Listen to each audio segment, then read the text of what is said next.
좋은 시간들 되고 계십니까? 피곤하시죠? 오늘 낮에 많이 운동하시느라고 고단한 시간들을 보내신 것 같은데, 네, 주님의 제자들이라는 제목으로 봉사회 수련회 가지고 있고요. 오늘 저는 요한에 대해서 여러분들과 함께 좀 나누도록 하겠습니다. 저희 잠깐 같이 먼저 기도하겠습니다.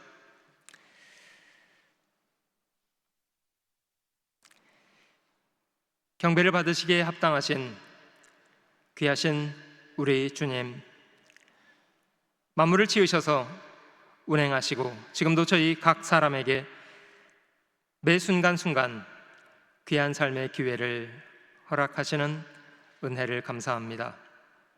타락된 본성을 따라 하나님을 등진 채로 죄악 가운데 살아왔던 저희를 주께서 귀한 사랑으로 먼저 사랑하시고 복음으로 저희를 찾아 구원해 주실 뿐 아니라 믿음 안에서 저희를 하나님의 자녀 삼아 주신 것을 진심으로 감사드립니다.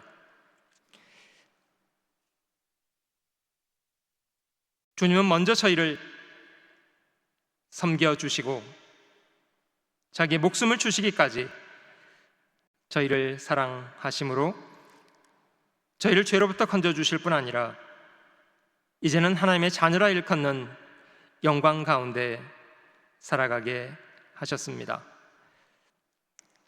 주께서 먼저 저희를 사랑하신 것처럼 비천하나마 저희도 주를 사랑하여 살게 하시고 마음을 주님께 드리고 저희의 손발을 드리고 남은 인생을 주님의 뜻에 드려 주님을 섬기며 주님의 몸된 교회를 봉사하며 주께서 몸소 이루신 복음의 이 귀한 소식을 두루 이뤄진 사람들에게 널리 전도해서 많은 사람을 주께 돌아오게 하는 선한 일을 잘 감당하며 남은 생에 살아가게 하시기를 원합니다.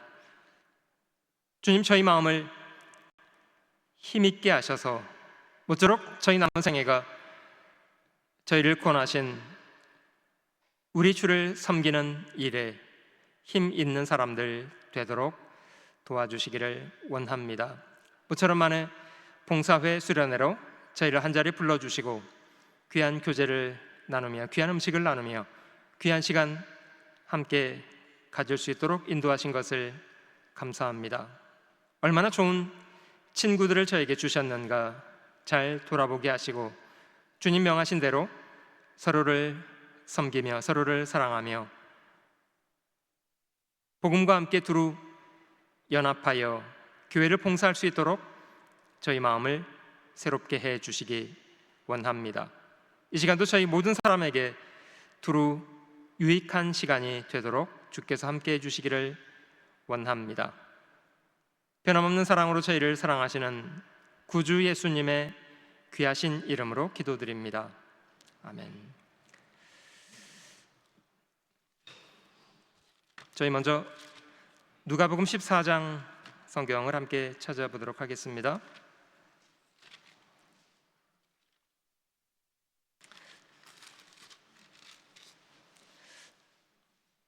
누가복음 14장 성경을 함께 찾아보도록 하겠습니다.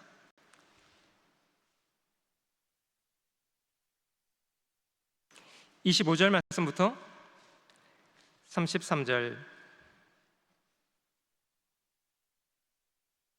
제가 좀 읽겠습니다. 허다한 무리가 함께 갈새 예수께서 돌이키사 이르시되 무릇 내게 오는 자가 자기 부모와 처자와 형제와 자매와 및 자기 목숨까지 미워하지 아니하면 능히 나의 제자가 되지 못하고 누구든지 자기 십자가를 지고 나를 좇지 않는 자도 능히 나의 제자가 되지 못하리라. 너희 중에 누가 망대를 세우고자 할진대 자기의 가진 것이 준공하기까지에 족할는지 먼저 앉아 그 비용을 예산하지 아니하겠느냐.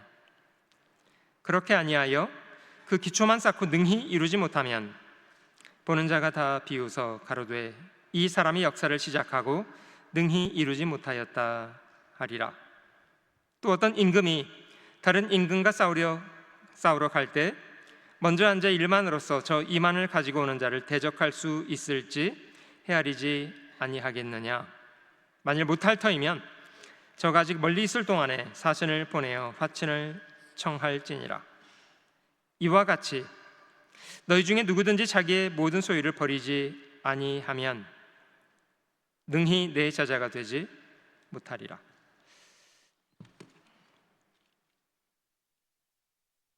오늘 아침 사진은 아니고요,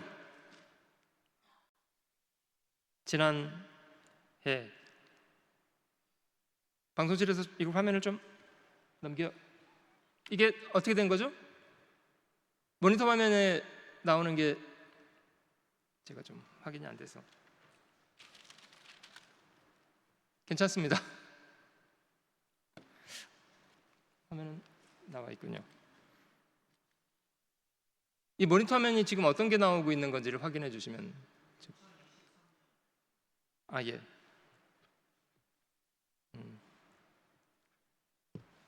오늘 아침 사진은 아니고요, 작년 봉사회 수련회로 참석하셨던 분들이십니다. 사진은 잘 나왔습니까? 본인만 잘 나오시면 되죠? 이거는 오늘 아침에 저희가 함께 찍은 사진입니다. 그 작년보다는 조금 숫자가 몇 분 더 오셨고요. 아침에 봉사회 형제님들께서 봉사회 열정! 뭐라고 하셨습니까? 봉사회 열정! 네, 봉사회 열정을 외쳐주셨습니다. 자, 오늘 저희는 이번에 주님의 제자들이라는 주제를 가지고 그 주님의 제자들 중에 몇 사람에 대한 인생을 좀 돌아보는 공부를 하고 있습니다. 아침에 신미철 목사님께서 그 베드로 사도에 대한 말씀을 해 주셨고요, 저는 오늘 여러분들과 함께 사도 요한에 대한 말씀을 좀 드려보도록 하겠습니다.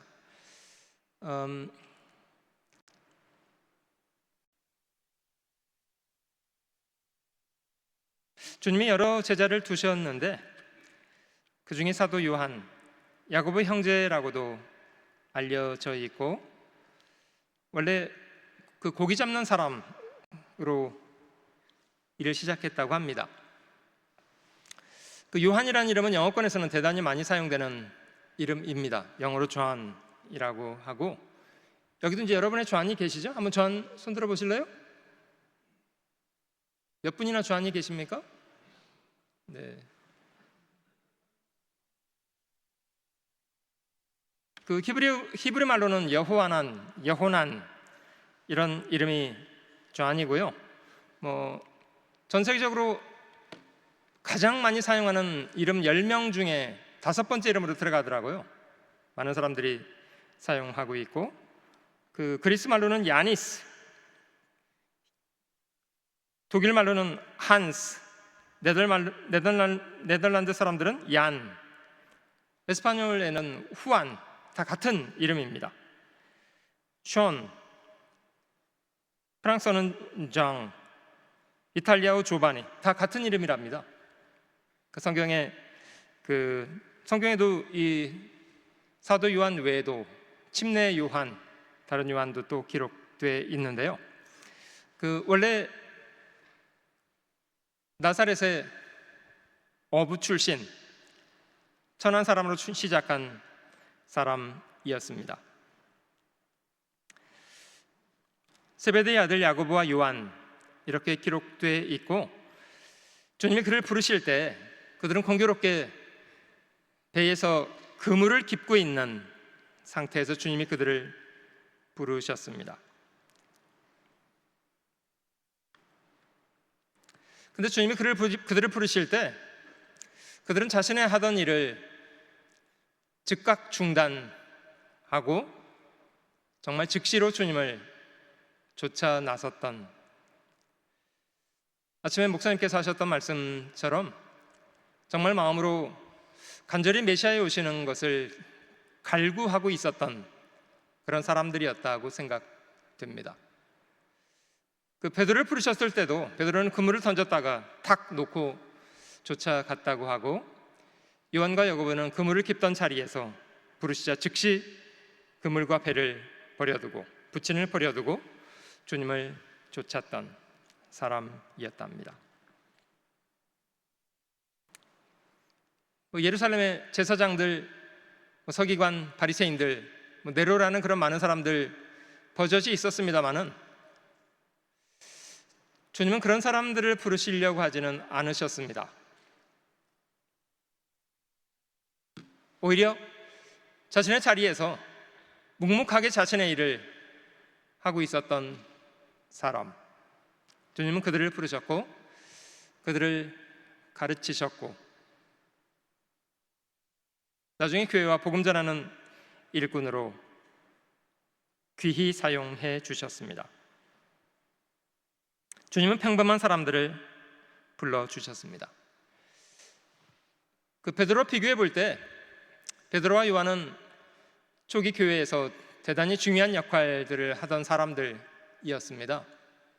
사도행전 2장에 오순절 성령 강림 사건 당시에 주로 전면에 나서서 사람들에게 설교를 하던 사람, 그는 베드로였습니다. 한번 설교할 때 3,000명이 구원받기도 하고 5,000명이 구원받기도 하고, 성품대로 베드로는 전면에 나서서 사람들에게 그물을 던지는 그런 역할을 했다면, 요한은 전면에 나서지는 않았지만은 뒤에서 그물을 깁는 것처럼 교회를 보살피고 구원받은 사람들을 살피고 그런 역할들을 잘 해내던 사람이었습니다. 성경은 그에 대해서 처음에는 성질이 대단히 급했던, 주님이 그 야고보와 요한 이 두 형제에 대해서는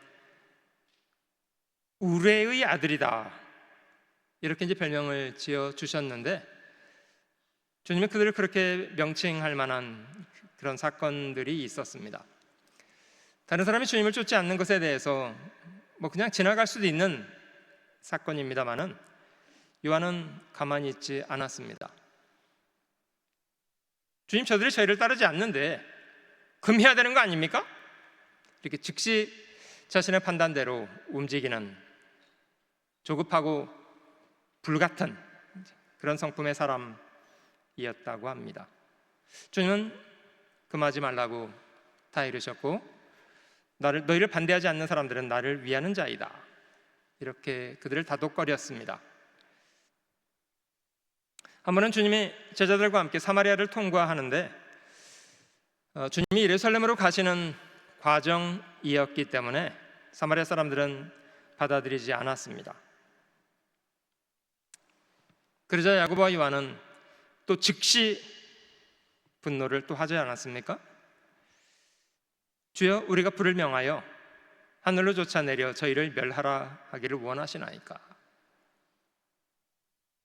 이런 사람들, 이런 성향의 사람들,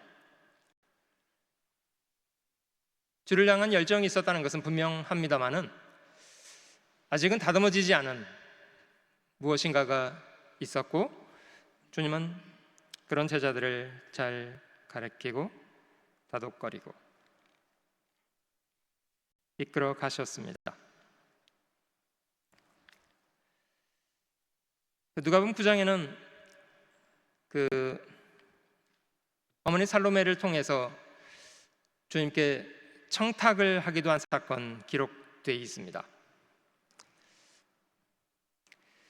선생님이여, 무엇인지 우리의 구하는 바를 우리에게 하여 주시기를 원합니다. 주님 질문하시기를 너에게 무엇을 하여 주기를 원하느냐?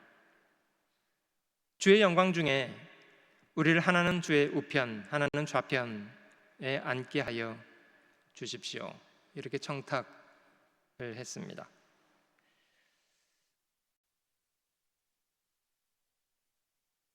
자신의 야망을 위해서는 어떤 면 수단 방법 가리지 않는 그런 부분도 있었던 사람들, 그들은 주님이 예루살렘에 올라가시면 정권을 창출하게 되리라고 기대했고, 주님을 이용해서 세상적으로 높은 지위를 얻어보고자 하는 그런 세상적인 열망도 버젓이 있었던 사람들이었습니다.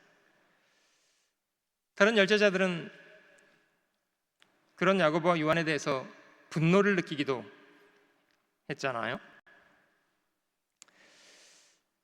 주님은 그런 제자들에게 이렇게 가르치셨습니다. 이방인의 소위 집권자들은 저희를 임의로 주관하고 대인들은 그들 앞에서 권세를 부린다는 것을 너희가 알고 있다. 세상 법칙은 그렇습니다. 세상에서는 권세 있는 사람들이 자신의 아랫사람들에게 임의로 권세를 부립니다.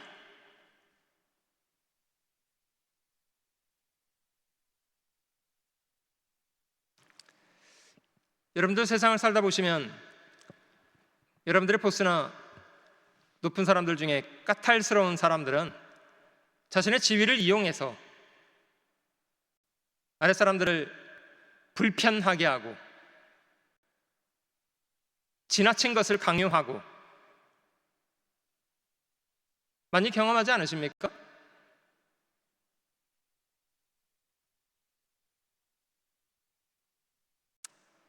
그래서들 세상에서는 높은 사람이 되고 싶어서 안달을 하기도 하고 그렇습니다. 43절에 주님이 제자들에게 너희 중에는 그렇지 않다 이렇게 말씀하셨고, 너희 중에 누구든지 크고자 하는 자는 너희를 섬기는 자가 되고, 너희 중에 누구든지 으뜸이 되고자 하는 자는 모든 사람의 종이 되어야 하리라. 그리스도 안에서는 법칙이 다릅니다. 그리스도 안에서는 으뜸이 되기를 원하는 사람은 교만을 부리고 다른 사람 위에 군림하려는 사람이 으뜸이 되는 것이 아니고, 그리스도 안에서는 섬기는 사람이 으뜸이 된다고 말씀을 하셨습니다. 사실 저희 본성과는 좀 다르지 않습니까? 저희 본성은 다른 사람을 섬기는 것보다는 섬김 받기를 더 원하고, 그게 저희 본성 아닙니까? 섬기는 것은 인색하고, 다른 사람이 나에게 잘 섬기지 않으면 그거에 대해서는 분노를 느끼고, 그것이 저희 본성 아닙니까? 근데 주님은 으뜸이 되기를 원할수록 도리어 섬김의 사람이 되어야 한다 이렇게 말씀하고 계십니다. 그 마가복음 10장에 있는 이 말씀은 저희가 같이 한번 좀 읽어보면 좋을 것 같은데요, 같이 읽어보겠습니다. 인자에 온 것은 섬김을 받으리 함이 아니라 도리어 섬기려 하고 자기 목숨을 많은 사람의 대속물로 주려 함이니라. 저희가 믿는 대로 하나님의 사람으로 나신 분, 그분이 이 땅에 오신 예수 그리스도십니다. 주님은 친히 인간으로 이 땅에 나시기도 하고 가장 천한 모습으로 사시고, 사람들에게 존중받지 못하고 소유한 것 없이, 머리둘 것도 없이 정처 없이 다니시고, 성경이 그의 것이라고 기록한 것은 유일하게 한 가지, 처신의 십자가.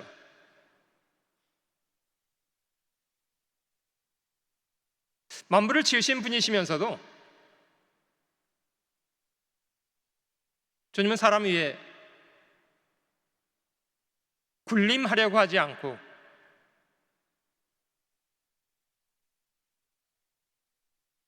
주님은 사람을 기꺼이 섬기시고 제자들 앞에서도 과감히 종이의 모습으로 제자들의 발을 씻겨주시고,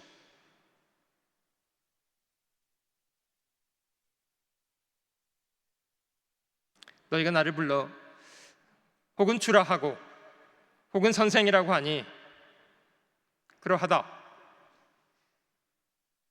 내가 주와 선생으로 너희를 섬겼으니 너희가 어찌하여야 마땅하냐?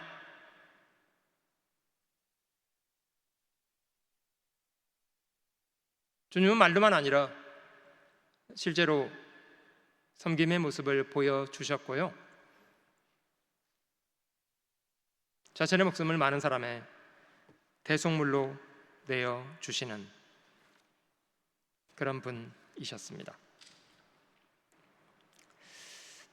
오늘 제가 여러분들과 함께 사도 요한에 대해서 같이 공부하면서, 물론 어떤 사람 마찬가지고 어떤 제자도 마찬가지였습니다마는 완전한 사람은 아무도 없었고요, 사도 요한도 여러 가지로 다듬어지지 않는 거칠고 과격한 그런 성품 가지고 있었습니다마는, 그 요한이 주님 앞에 주님 보시기에 참 귀했던 한 가지, 저는 오늘 요한의 성품 가운데 그는 자신이 지켜야 될 자리를 잘 지키고 있던 그런 사람이었다는 것에 좀 집중해서 여러분들에게 좀 말씀을 드려보고 싶습니다. 언제나 그 자리에, 자신이 있어야 될 자리를 잘 지키고 있었던 사람, 요한은 그것이 참 돋보이는 그런 사람입니다. 베드로는 사람들 앞에 나서서 드러나 있는 그런 모습의 사람이었다면, 요한은 조금 드러나지는 않지만 조금 뒤에 감춰져 있는 그런 인물이지만 언제나 그 자리를 잘 지키고 있는 그런 사람, 앞에서 나서서 일하는 리더는 아니지만은 리더 옆에서 잘 조력하는 팔로워, 그런 사람이었습니다.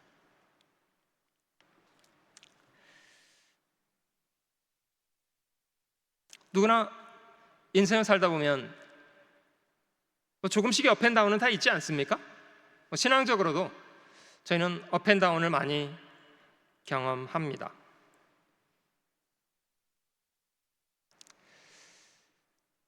한결같다는 거, 인생을 살아보니까 참 쉽지 않은 거더라고요. 한결같다는 거.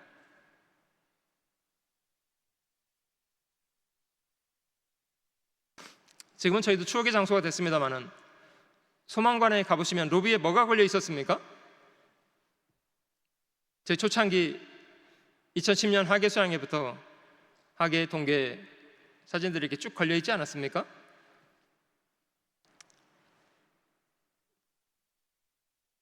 제가 2010년부터 수양회를 참석했으니까 거기에는 거의 빠짐없이 다 들어갔는데,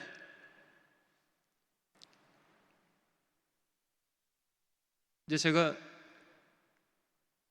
2019년이면 10년을 딱 채우는 20번의 사진에 다 얼굴을 낼 수가 있었는데, 2019년 동계수련회를 그 당시 양 목사님이 저를 중부에 갔다 오라고 하시더라고요. 동계수련회까지 참여하면 딱 10년간 하나도 빠지지 않고 다 들어오는 거였는데 아무튼 그걸 못 채웠습니다. 언제나 그 자리에 있는 사람, 요한은 그런 의미로 좀 돌아보려고 합니다. 그 주를 쫓았던 많은 제자들이 있었고요, 특별히 그 중에 주님은 70명의 사람을 전도자로 여행을 보내시기도 하셨고, 그 중에 이제 12사도는 더 특별히 복음과 교회를 위해서 더 일할 수 있는 사람으로 부르시기도 했고요. 그리고 그 중에 특별히 3사람은 조금 더 특별하게 취급을 하셨습니다. 주님이 어떤 특별한 사건이 있을 때마다 그 3사람은 꼭 동행해서 데리고 가시고 싶어 하셨습니다. 그 회당장 야이로의 딸을 살리실 때도 제자들이 다 있었습니다. 그런데 그 3사람만 대동해서 죽은 아이에게 들어갔고, 주님이 그 변화산에서 변화됐던 당시에도 주님은 그 3사람만 대동해서 가셨습니다. 그리고 주님이 마지막 죽음을 앞두고 기도하시던 겟세마네 기도 가운데서도 주님은 그 3사람에게는 따로 부탁하셨습니다. 나와 함께 1시간만 같이 나와 기도해 달라 그렇게 청하셨던 사람들, 이제 그들이 베드로, 야고보, 요한, 이 세 사람이었습니다. 가장 가까이서 늘 주를 따르던 사람, 다빈치의 그 마지막 라스트 서퍼라는 작품입니다마는, 이 작품에도 그 요한은 어떤 모습으로 그려져 있냐면요, 이렇게 그려져 있습니다. 예수의 제자 중 하나, 이 복음서를 기록한 요한 자신입니다. 근데 이 성경은 요한 자신을 곧 그의 사랑하시는 자, 그리스도께서 사랑하시던 사람, 이렇게 표현했습니다. 얼마나 두 사람 사이가 친밀하였던지 요한은 주님의 품에 의지해서 기대 누워있는, 물론 요한이 가장 나이 어린 사람이기도 하고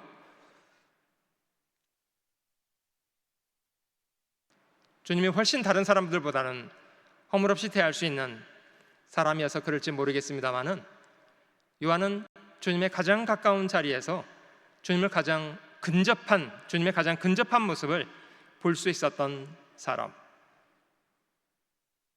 이 대목은 그 주님이 너희 중 한 사람이 나를 팔게 될 거다, 이런 말씀을 하셨던 대목이고, 베드로가 건너편에 서서 요한에게 눈짓을 했다고 하잖아요. 그래, 누구 말하는 거야? 그래서 이제 요한이 베드로의 눈치를 보고서 주여 니시오니까 내가 초를 찍어다가 주는 그 사람이다. 혹시 여러분 중에 이 그림에 사람이 몇 명인가 세보셨습니까? 몇 명이 그려져 있습니까? 전체 12사람이죠? 아니 13사람입니다. 근데 한 사람은 그림자로 그렸습니다. 가룟 유다는 지금 문 밖으로 나가고 있죠?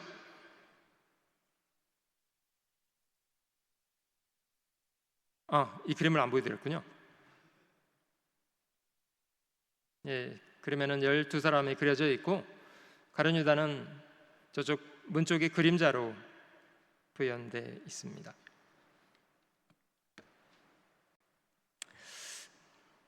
아침에도 저희가 베드로에 대해서 생각을 많이 해보았습니다마는, 그 베드로는 정말 자신만만했던 사람 같아요. 주님, 이 사람들이 다 버릴지라도 저는 버리지 않겠습니다. 주님, 제가 옥에 갇히는 것뿐만 아니라 죽는 것도 각오하고 있습니다. 얼마나 자신만만합니까?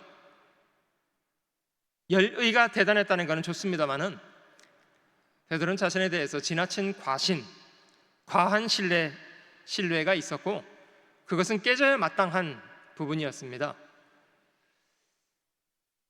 주님이 잡히시던 자리, 주님 말씀하신 대로 베드로는 3번 주님을 부인했습니다. 조금 전까지 주를 위해 죽기를 각오하고 있다는 사람이 어린 소녀 앞에서 3번이나 주님을 부인하고 닭울음 소리를 듣고 뛰쳐나갔던 사람이 됐잖아요. 주님 말씀하셨습니다.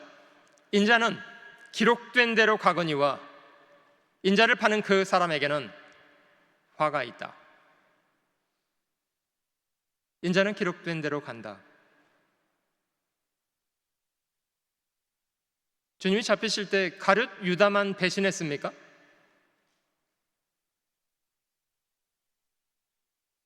베드로도 3번 부인했고, 다른 제자들은요? 다른 제자들도 다 뿔뿔이 흩어져 버렸습니다. 그런 와중에 요한은 십자가 밑에 주님의 마지막 임종에 가장 가까운 자리에서 주님을 지켜보고 있습니다. 요한이라고 왜 죽음의 위협을 느끼지 않았겠습니까?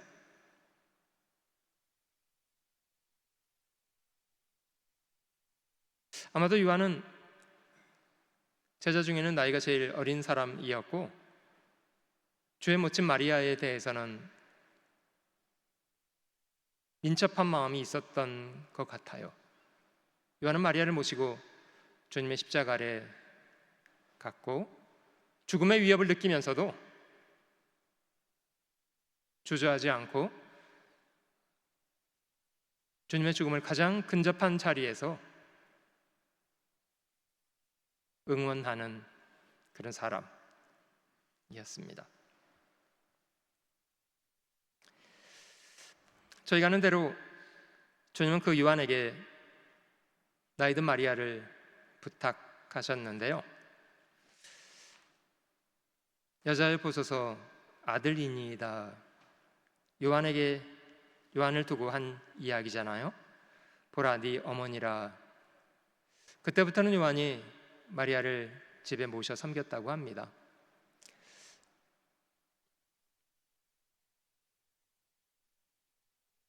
마리아에게는 친자녀들이 없었습니까?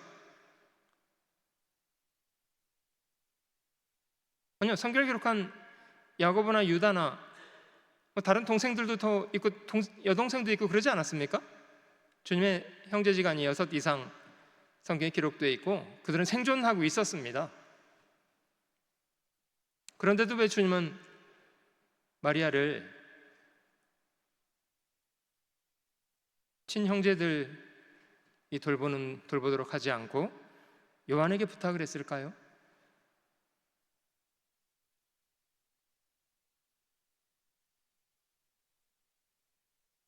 주님이 얼마나 진지하게 요한을 신뢰하고 있었는가 잘 보여주는 대목이라고 생각됩니다.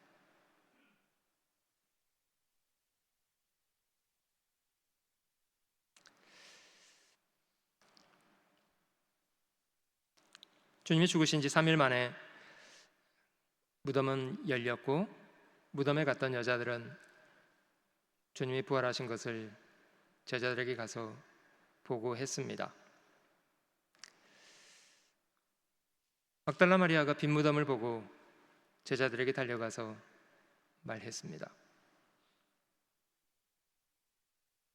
이 대목을 좀 관찰해 보시면 아마 그 방에 베드로와 요한 외에도 다른 제자들도 그 방에 같이 있었습니다.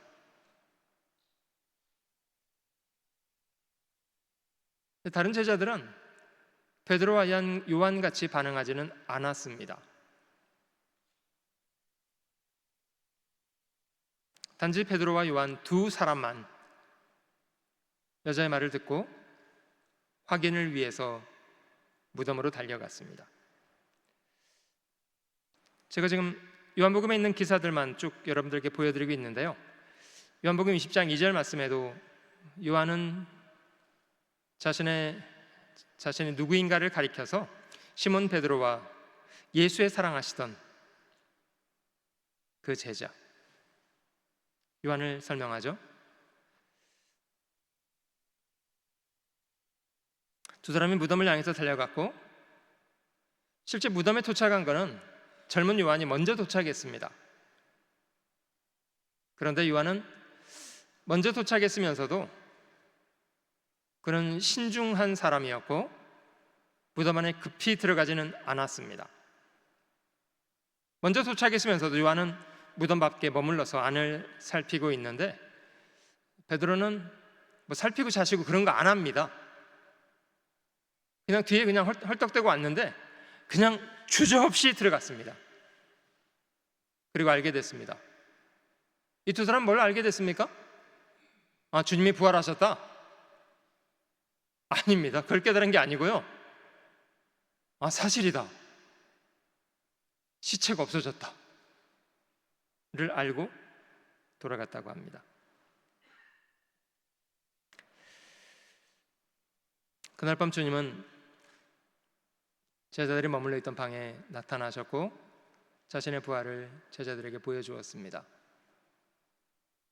제자들이 너무 기뻐서 믿을 수 없는 지경이 됐다고 합니다. 저희가 기억하는 것처럼 부활하신 주님을 만났던 제자들이 도마에게 가서 우리가 주를 만났다, 마침 도마는 그 자리에 없어서 다른 제자들의 그런 말을 혼란스러워했잖아요. 내 손을 창자국에 넣어보고 내 손가락을 그의 못자국에 넣어보지 않고는 나는 믿을 수 없다.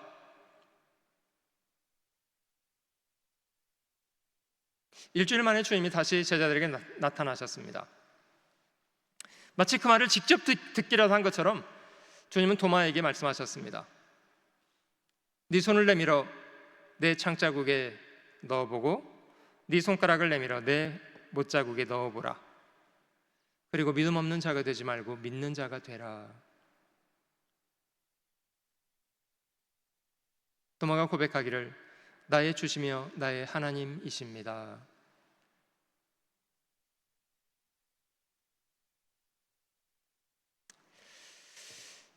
저희가 의아스러운 대목이라고 생각됩니다마는 그 자리에 분명히 베드로도 있었는데 물불을 안 가리고 물 위에도 바다 위로 뛰어내리던 그 사람이 부활하신 주님 앞에서는 베드로가 자신을 드러내지 않았습니다.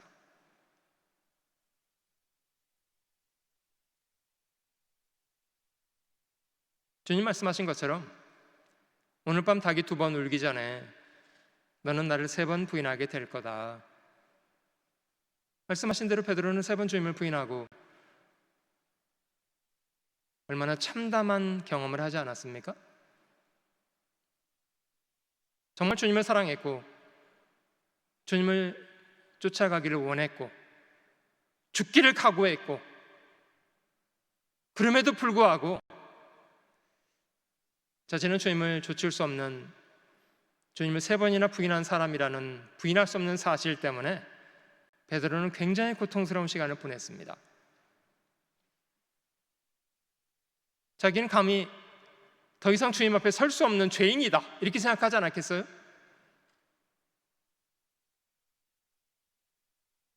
주님이 2번이나 자신을 드러내 주셨을 때에도 베드로는 자신을 주님 앞에 나타내지 않았습니다.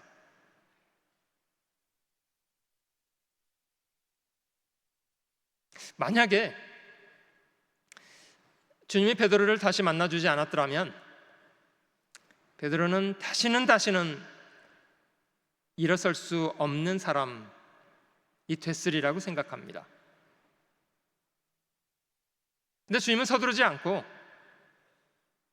자신을 3번 부인했던 베드로를 주님이 직접 찾아가 주셨습니다. 사실 요한복음 마지막 장은 주님이 베드로를 일으켜 세우기 위해서 특별히 해주셨던 사건을 기록한 내용인데요, 요한복음 21장은 저희가 한번 같이 찾아볼게요. 요한복음 21장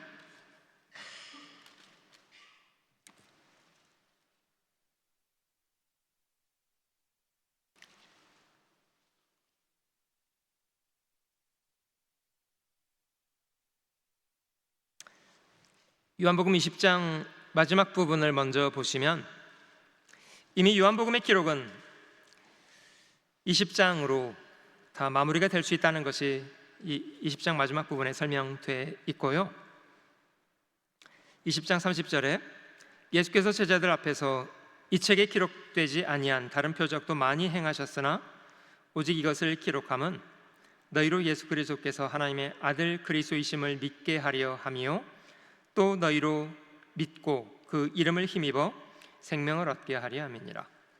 이렇게 요한복음 기록은 전체적으로 끝났고 아마 부록 같은 형태로 21장 한 장을 더해 놓았습니다. 여러분들 기억하시는 것처럼 3번째 주님이 제자들에게 나타나 주셨고 그날은 제자들이 밤새도록 고기를 잡겠다고 밤에 나가서 시간을 보냈는데도 그들은 아무것도 건지지 못한 허탕을 친 공고한 밤을 보냈습니다. 새벽 미명에 주님의 제자들을 향해서 말씀하시기를 얘들아 너에게 고기가 있느냐? 없습니다. 그러면 그물을 배 오른편에 던지라. 그럼 얻으리라. 그들이 말씀하신 대로 그물을 배 오른편에 던졌고 엄청난 고기를 잡았습니다. 누가복음 4장에 기록된 첫 번째 베드로가 주님의 말씀을 순종해서 그물을 내렸던 것과 같은 경험을 그들은 또 했습니다.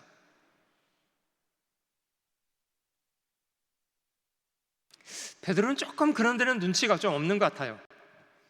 근데 요한은 즉시 눈치를 챘고, 요한은 베드로에게 주님이시다 이렇게 언지를 했습니다. 물론 이 대목에도 예수의 사랑하시는 그 제자 이렇게 요한을 기록했습니다. 마음으로 좀 세보시는 게 좋습니다. 제가 나중에 질문을 드릴 거거든요. 요한복음에 요한이 자신을 예수의 사랑하시는 그 제자라고 기록한 것은 몇 번일까요? 이게 몇 번째입니까, 여기가? 정신 없으시죠?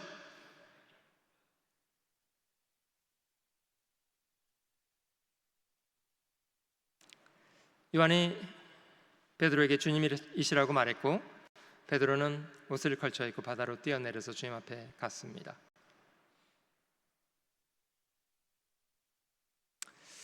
아마도 베드로에게 이 모닥불은 다시는 다가서고 싶지 않은 트라우마가 된 장면이었으리라고 생각됩니다. 저희가 주님을 3번 부인했던 그 장면처럼 이렇게 오버랩되지 않습니까? 주님은 그 자리로 베드로를 직접 끌어당겼습니다. 와서 조반을 먹으라. 가보니까 모닥불이 펴 있었습니다. 자기가 3번 주님을 부인했던 그 모닥불 앞,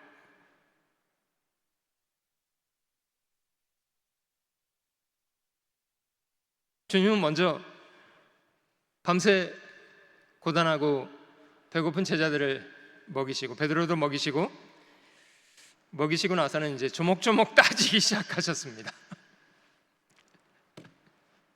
네가 나를 사랑하느냐? 왜 물으시는 거죠?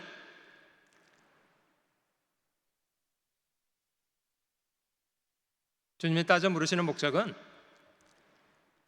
베드로를 회복시키기 위한 겁니다. 한때 주님을 3번 부인하고 주님을 배반했던 배신자가 된 베드로를 다시 일으켜 세우기 위해서는 질문을 해 주어야 합니다. 네가 나를 사랑하느냐? 주여 그러하외다. 내가 주를 사랑하는 줄 주께서 아시나이다. 그러면 내 양을 치라. 베드로는 3번 부인했었고 주님은 3번 사랑하느냐고 베드로에게 질문하셨습니다. 같은 답변을 한 것처럼 보이지만은 3번의 질문과 3번의 답변을 통해서 베드로는 자신의 과거를 털어내고 더 이상 배반자가 아닌 주를 위해서 목숨까지 버릴 수 있는 사람으로 다시 일어날 수가 있게 됐습니다.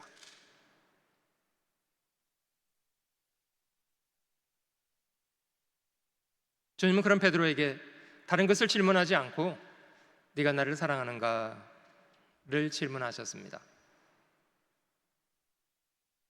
혹시 주님이 여러분들에게 질문하신다면 여러분들은 뭐라고 답변하시겠습니까? 네가 나를 사랑하느냐? 뭐라고 답변하시겠습니까? 에이, 주님 뭘 그런 걸 다 아시면서 이러실랍니까?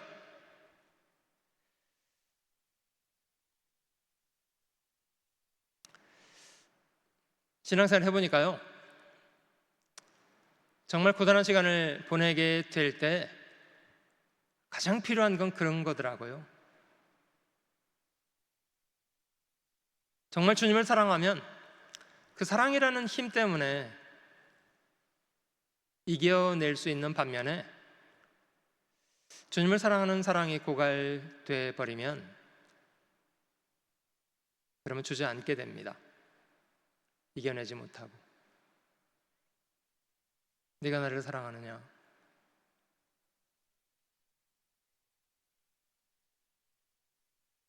이 질문은 실제로 베드로를 위한 질문이었다고 생각합니다.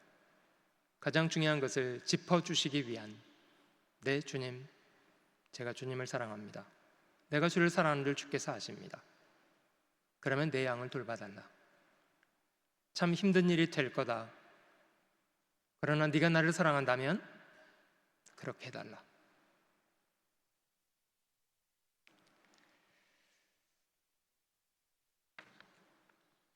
베드로가 더 이상 주님을 배반했던 사람이 아니라 주님을 사랑하고 기꺼이 자신의 전부를 드릴 수 있는 사람으로 다시 시작할 수 있게 되었는데요. 그때 베드로가 보게 된 사람이 있습니다. 베드로가 돌이켜 예수의 사랑하시는 그 제자가 따르는 것을 보니 그는 만찬석에서 예수의 품에 의지하여 주여, 주를 파는 자가 누구오니까 묻던 자라라. 이에 베드로가 그를 보고 예수께 여짜오되 주여, 이 사람은 어떻게 되겠사옵나이까? 주님이 이렇게 답변하셨답니다. 내가 올 때까지 그를 머물게 하고자 할지라도 네게 무슨 상관이냐? 너는 나를 따르라. 내가 올 때까지, 주님의 재림이죠. 그래서 이 요한은 주님이 오실 때까지 죽지 않을 사람이라고 주님 말씀하셨대 라고 요한에 대해서 좀 과장스럽게 소문이 퍼졌답니다. 이 말씀이 형제들에게 나가서 그 제자는 죽지 아니하겠다, 주님은 그런 말씀을 하신 게 아니고요, 내가 그를 오랫동안 살려둘지라도 너와 상관없는 일이다. 다른 사람의 일에 너무 신경 쓰지 마라.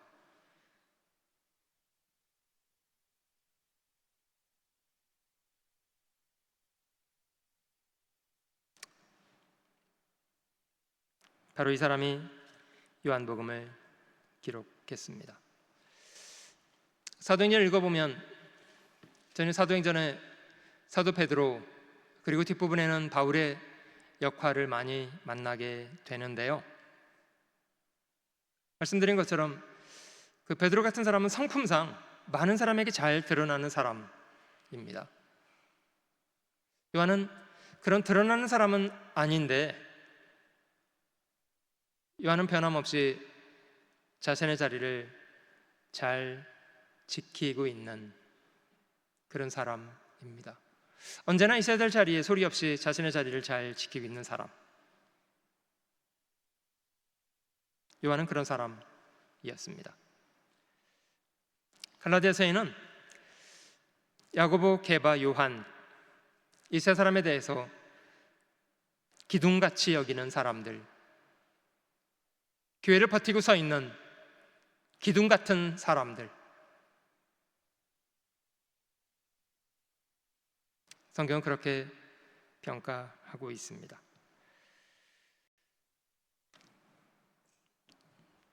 아침에 저희가 확인하게 된 것처럼 주님의 12 제자, 유다를 대신한 마띠아까지 다른 제자들은 다 복음을 전하기 위해서 애쓰다가 순교하는 길을 걷게 됐잖아요. 가장 먼저 요한의 형이었던 야고보가 가장 먼저 순교를 했고요, 야고보의 별명은 낙타무릎이라는 별명을 가지고 있었다고 해요. 정말 짧은 인생을 살았습니다. 근데 야고보는 그 짧은 인생을 살아놓고도 자기가 해야 될 일을 충분히 했다라고 여길 만큼 일을 했답니다.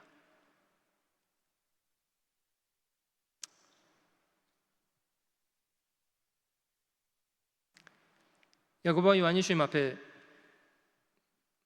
주님이 영광을 얻으실 때 우리를 한쪽은 오른쪽 왼쪽에 앉게 해주세요. 너희가 나의 받는 침례를 받을 수 있느냐? 내가 받을 잔을 받을 수 있느냐? 네, 할 수 있습니다. 야고보는 가장 먼저 순교했고 요한은 다른 제자들이 순교해 가는 소식을 계속 꾸준히 들은 거죠. 그리고 맨 마지막까지 생존한 사람이 됐습니다. 물론 오래 살았다고 해서 편안하게 잘 살았다는 말이 아니고요, 정말 가장 긴 시간 끝까지 고생하고 살았습니다.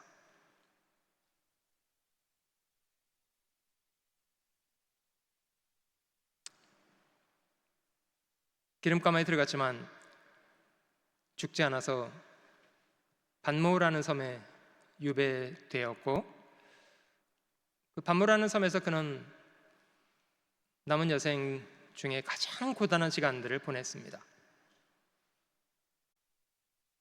요한계시록은 절대로 편안함 중에 기록될 수 있는 책은 아니고요, 유배된 사람들의 그런 고단한 삶 속에 하나님은 그 속에서 요한에게 인간 역사의 마지막 때 벌어질 일들에 대해서 그에게 보여주었습니다. 왜 하필 요한입니까? 왜 요한이 끝까지 그렇게 생존해서 마지막 역할을 해야 했습니까?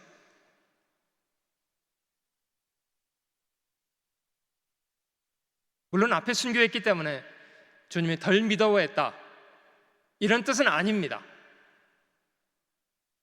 저마다 주님이 원하시는 역할이 달리 있었겠습니다마는, 주님이 요한에게 원했던 것은 가장 끝까지 교회에 생존하면서 교회를 돌보고, 또 한 가지는 성경을 마무리하는,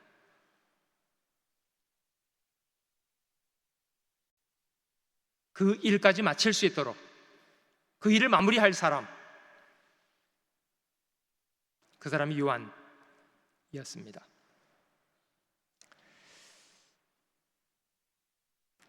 그 신약성경 27권을 기록한 기자들이신데요, 복음서를 기록한 마태, 마가, 누가, 요한, 마태, 마가, 누가, 이 세 권의 복음서는 저희가 보통 공관복음이라고 이야기하고 객관적인 사실을 주로 다루는 내용으로 기록되어 있습니다. 근데 요한복음은 앞에 있는 세 권의 책과는 약간 비교되는 내용이잖아요. 객관적인 사실을 다루기보다는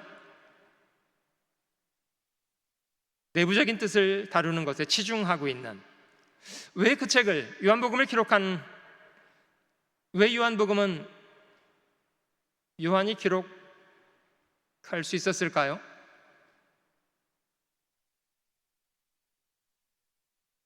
요한은 주님을 가장 가까운 자리에서 보고 있었던 사람이었습니다.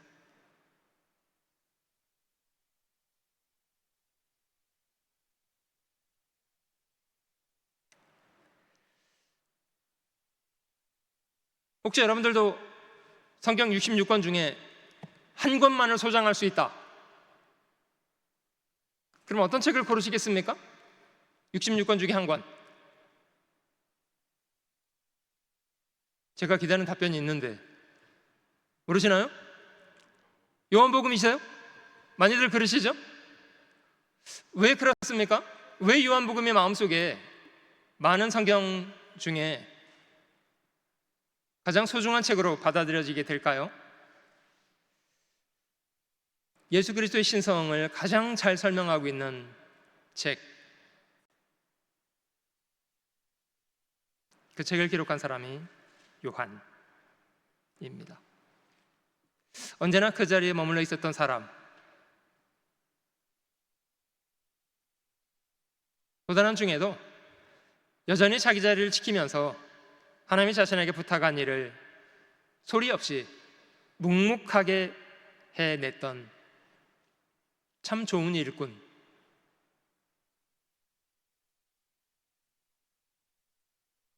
요한은 말년에 에베소에서 말년을 보냈다고 하는데요, 그 젊을 때 주님이 보아너게라고, 우리의 자식이라고 별명을 붙여줄 만큼 그는 격하고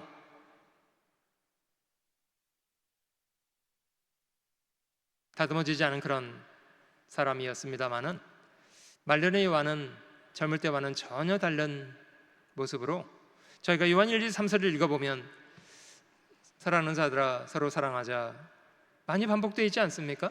우리가 서로 사랑하자, 사랑은 하나님께 속한 것이다, 사랑하는 자들은 다 하나님께로 나서 하나님을 알고 사랑하지 않는 자는 하나님을 알지 못한다, 하나님은 사랑이시니라, 서로 사랑하자. 여러분, 주님이 저에게 주신 새로운 계명, New Commandment라고 하는데요, 새 계명, 서로 사랑하라라는 계명은 공간 복음에도 기록되어 있습니까? 아니요, 기록되어 있지 않습니다. 오직 서로 사랑하라는 명령, 주님의 새로운 명령은 요한복음에만 기록되어 있습니다.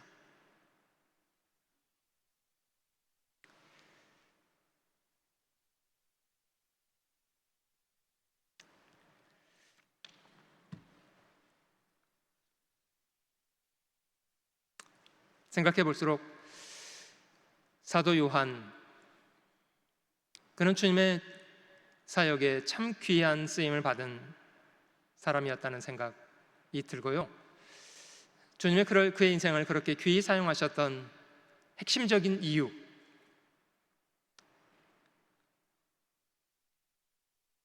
언제나 자신이 있어야 될 그 자리를 소리 없이 지키고 있는,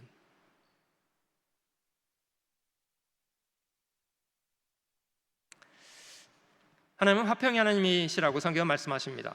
어지러움 하나님이 아니시고요, 하나님은 화평의 하나님.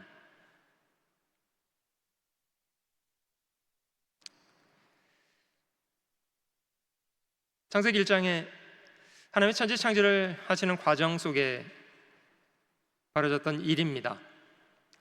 창세기 1장 2절 상태는 구원받기 전 저희 마음의 상태를 보여주는 것 같아요.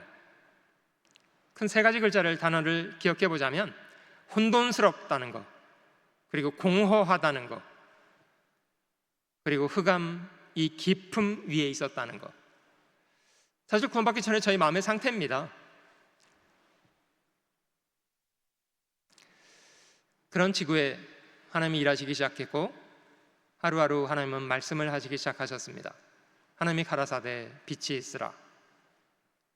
6일이라는 시간이 지나갔고, 처음에는 공허하고 무질서하고 혼돈스럽고 흑암이 깊음 위에 있었던 그런 지구가 하나님 말씀이 하루하루 내려오면서 질서 정연하고 하나님 보시기에 몹시 아름다운 땅으로 바뀌어 버렸습니다. 하나님이 저희 마음에도 바라시는 거 그런 거 아닙니까?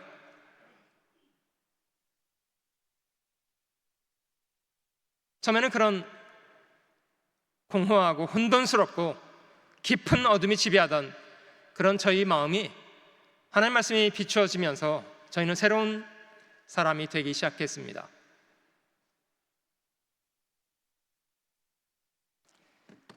저희가 능력 있는 인생을 살기 원한다면 관건은 하나라고 생각됩니다. 얼마나 저희 마음이 하나님 말씀에 붙잡힐 것인가에 대한 겁니다.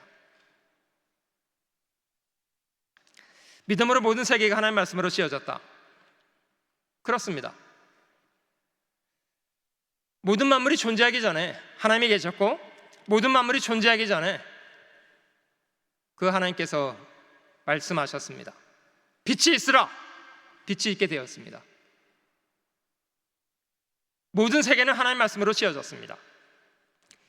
이 광대한 우주가 그 말씀에 붙잡혀 있다는 것이 놀랍지 않으세요? 사람들은 만유 인력의 법칙이라고 명칭하겠습니다마는 하나님은 그렇게 말씀하지 않습니다. 이 우주를 붙잡고 있는 것은 하나님 말씀, 말씀이 우주를 붙잡고 있습니다. 무질서하지 않습니다. 전체가 주의 규례에 들어오늘까지 있다. 만물이 주의 종이 된 연고이다. 지구가 우주를, 태양계가 우주를 날아가는 것을 보았는데요, 수성으로부터 명왕성까지 여러 항성들을 거느리고 나선형 궤도를 치우면서, 여러분, 이 지구의 움직임, 태양계의 움직임이 무질서하던가요? 인간이 만드는 어떤 기계하고 비교할 것이 못 됩니다. 사실 우주는 질서정연합니다. 만드신 하나님의 성품을 고스란히 반영하고 있습니다.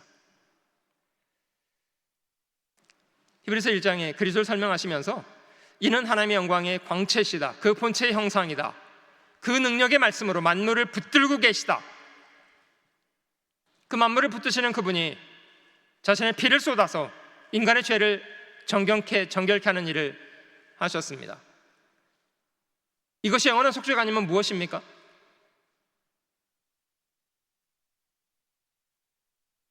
하나님은 무질서의 하나님이 아니라 하나님은 질서의 하나님이고 하나님은 화평의 하나님입니다. 그리스도인들이 무질서한 상태를 선택하는 것은 참 좋지 않다, 저는 그렇게 생각합니다.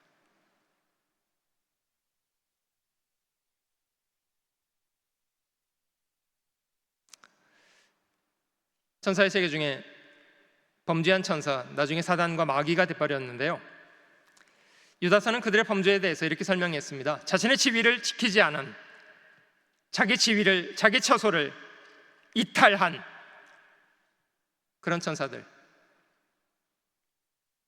물론 그 범죄의 내용은 자신의 지위를 지키지 않고 피조물이면서도 감히 자신을 지으신 창조주에게 겨뤄보겠다고 교만을 부리던 아침의 아들 계명성, 어찌 그리 하늘에서 떨어졌으며 열국을 엎은 자여 어찌 땅에 그리 땅이 찍혔는고, 네가 네 마음에 이르기를 내가 하늘에 올라 하나님 뭇별 위에 나의 보좌를 높이리라. 내가 북극 지폐 산 위에 좌정하리라. 가장 높은 구름에 올라 지극히 높은 자와 비기리라. 이게 얼마나 교만하면 가능한 얘기입니까?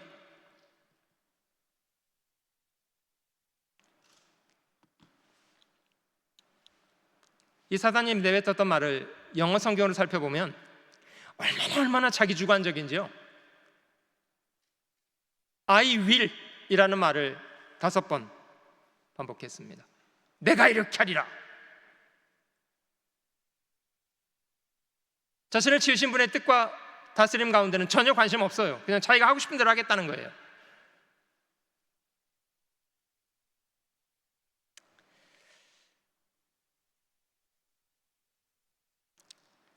하나님은 저희를 지으신 분이실 뿐만 아니라 저희 인생의 걸음을 다스려 가시는 저 인생의 주권자시라는 것도 기억해야 합니다. 저에게 필요한 것이 있다면 하나님이 저희 삶의 주권자라는 것을 기억하고 인도하시는 손길을 잘 분별하고 하나님 인도하시는 손길에 잘 반응해 가는 것은 저희의 몫입니다. 여호와께서 사람의 걸음을 정하시고 걸음을 기뻐하십니다.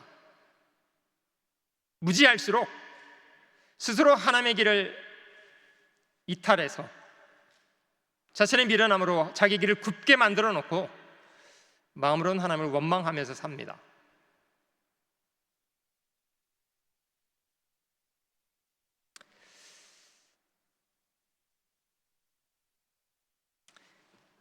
시편 1편 한번 찾아볼게요. 저희가 잊지 말아야 될 자리를 먼저 좀 분별해 볼게요.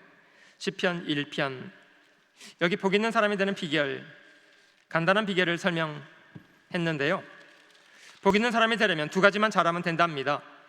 한 가지는 잊지 말아야 될 자리를 거절할 것, 2번째는 말씀을 기준 삼아 살 것. 그 2가지만 잘하면 성경에 말하는 복 있는 사람이 된답니다. 시편 1편 1절, 복 있는 사람은 악인의 꾀를 좇지 아니하며 죄인의 길에 서지 아니하며 오만한 자의 자리에 앉지 아니하고. 악인의 생각 거절하고 죄인의 삶의 방식 좇지 말고 오만한 사람들이 모이는 자리에 가지 말고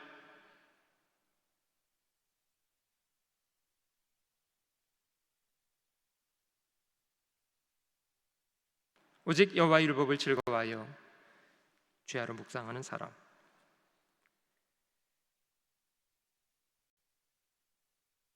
저는 시냇가에 심은 나무가 시절을 쫓아 과실을 맺으며 잎사귀가 마르지 아니함 같으니 그 행사가 다 형통하리로다. 악인은 그렇지 않으며 오직 바람에 나는 겨와 같다. 악인에게 절대로 부족한 것이 있다면 생각에 무게가 없다는 것, 생각이 너무 가볍다는 것. 바람에 나는 겨, 무슨 가치가 있습니까? 이리 쓸려갔다가 저리 쓸려갔다가 정처가 없는. 그러므로 악인이 심판을 견디지 못하며 죄인의 의인의 배중에 들지 못하리로다. 대저 의인의 길은 여호와께서 인정하시나 악인의 길은 망하리로다. 분명히 하나님이 그리스도인들에게는 있을 자리를 명령하고 계십니다. 지켜야 될 자리가 있고요, 넘지 말아야 될 선이 있습니다. 하나님이 금하신 선을 넘나드는 것은 좋지 않습니다. 바다에 가면 바닷물이 아무리 흉흉해도 육지 가까이 오면 주저앉는 선이 있지 않습니까? 성경 분명히 하나님께서 모래를 통해서 계안을 정하고 계시다 이렇게 설명하고 계신데요, 힘 있는 물도 그 모래 앞에 와서는 주저앉아요. 그러니까 저희가 흉흉한 바다 옆에 있어도 안전을 느끼고 그러지 않습니까?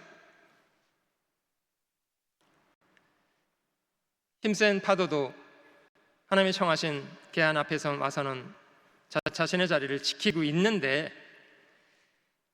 이스라엘 백성들은 하나님의 정하신 선을 그냥 넘어버렸다는 거예요 지금. 그러나 너희 백성은 배반하며 패역하는 마음이 있어서 이미 배반하고 넘어가 버렸다. 인생을 살다 보면 저희가 지켜야 될 선이 있습니다. 말도 해야 될 말이 있지만 하지 말아야 될 말도 있고요, 하지 말아야 될 행동도 있고요.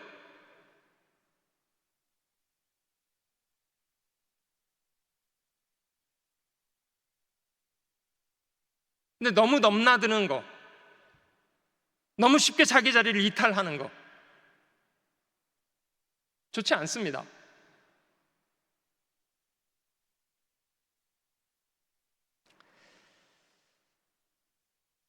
내 백성들아, 거기서 나와서 그의 죄에 참여하지 말고.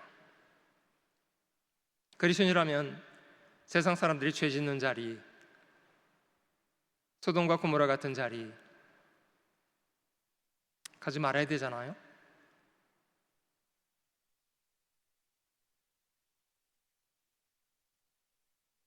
세상 사람들의 생각, 세상 사람들의 방식, 세상 사람들이 모이는 그런 곳으로부터는 자신을 구별하는 것, 거룩이라고 합니다. 그리스도인들은 좀 다른 방식으로 삽니다. 하나님을 두려워하고 자신을 죄로부터는 구별해서 하나님 편에 서려고 해야 합니다. 너희는 저희 중에서 남아서 따로 있고 부정한 것을 만지지 말라. 과연 너희가 하나님의 자녀들이 되었다면, 거룩하신 하나님이 너희 아버지가 되었다면, 너희가 그런 거룩하신 분의 자녀들이 되었다면, 그런 분의 자녀답게 너희도 거룩하라. 세상 사람이 죄를 짓는 자리, 저희는 그런 자리 서지 말아야 합니다.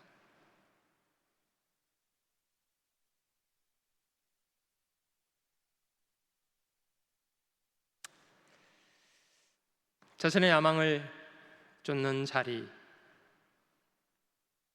들으라 너희 중에 말하기를 오늘이나 내일이나 우리가 아무 도시에 가서 거기서 1년을 유하며 장사하여 일을 벌이라는 자들아, 너희 생명이 무엇이뇨?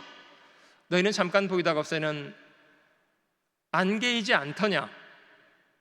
너희가 말하기를 주의 뜻이면 이것저것을 하리라 할 것이 아니냐?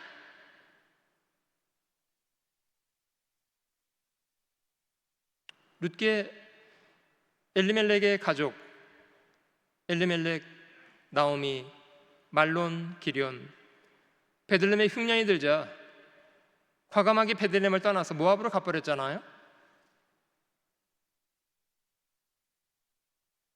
나오미가 모압에서 10년을 보냈습니다. 10년 만에 나오미가 다시 베들레헴에 돌아갈 때 어떻게 됐습니까?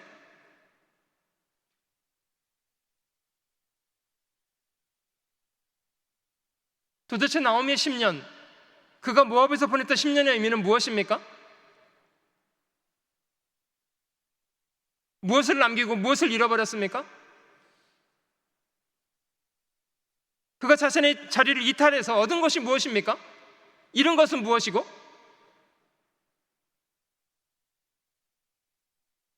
남편도 잃고 두 아들도 잃고, 하나님이 그만 이방 여자들 들여서 며느리로 드리고 재산 다 잃어버리고 빈털터리 가지고 돌아왔습니다.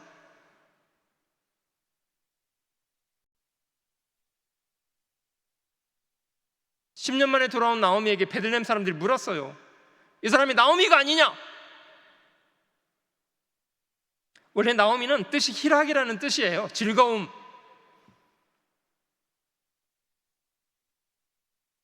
나오미는 자기는 더 이상 즐겁지 않다고 말했어요. 나를 나오미라고 부르지 말라고, 아무것도 즐겁지 않다고.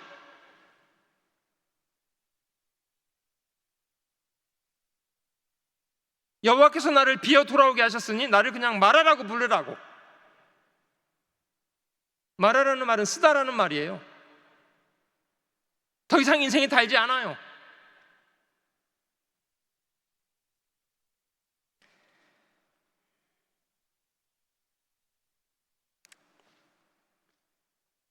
그리스도인들도 주님이 원하시는 뜻보다는 자신의 야망을 쫓아서 많이 살지 않습니까?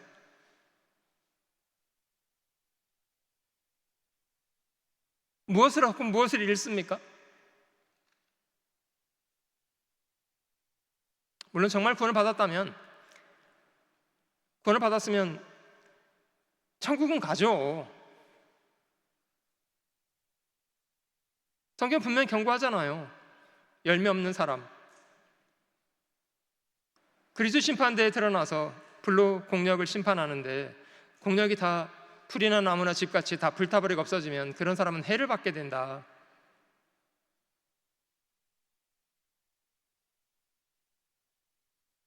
보석이나 금이나 은이나 이런 귀한 재료들로 집을 지은 사람은 불이 지나가도 견뎌요.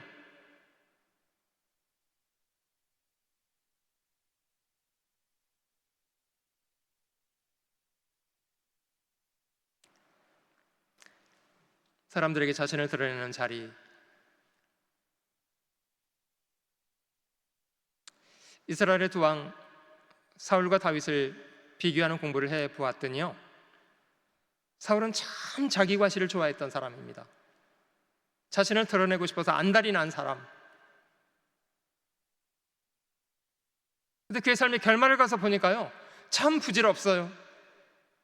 참 부질없어요.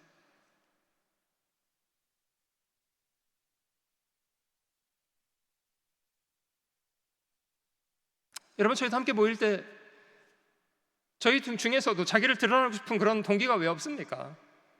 잘하고 있는 것처럼.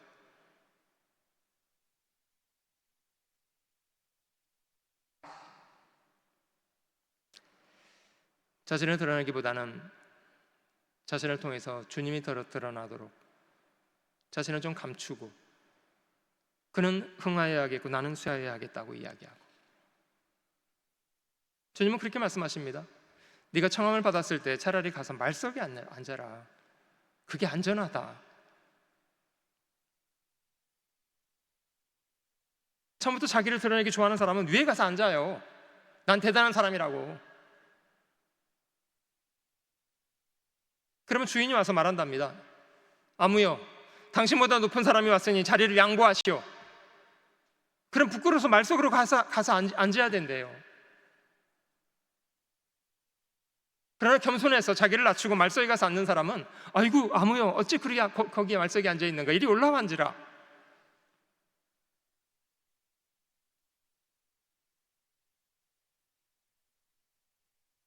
스스로 자기를 낮추는 자는 주님이 높여주시고, 스스로 자기를 높이려고 하는 사람은 주님이 낮추십니다. 부끄럽게 돼요.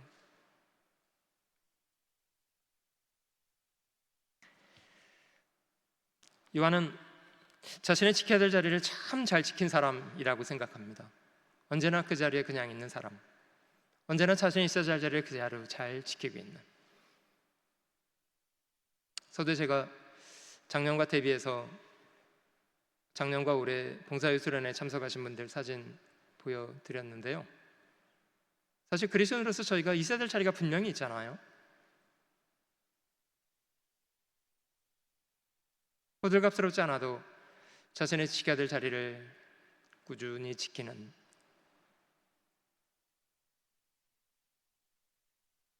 아틀란타 교회도 교회당에 추억의 복도 양옆에 초창기 때부터 전체 사진 찍은 거를 쫙 걸어 놓았는데요, 사진이 제법 많죠. 복도에 쭉 사진이 있고, 참 수없이 많은 사람들이 잠깐 계셨다가 사라지고,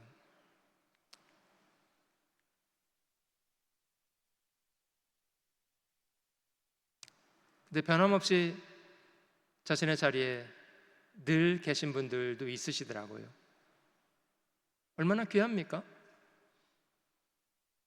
사실 그것만으로도 얼마나 주님을 사랑하고 교회를 사랑해 왔는지 그냥 볼 수 있는 거 아닙니까?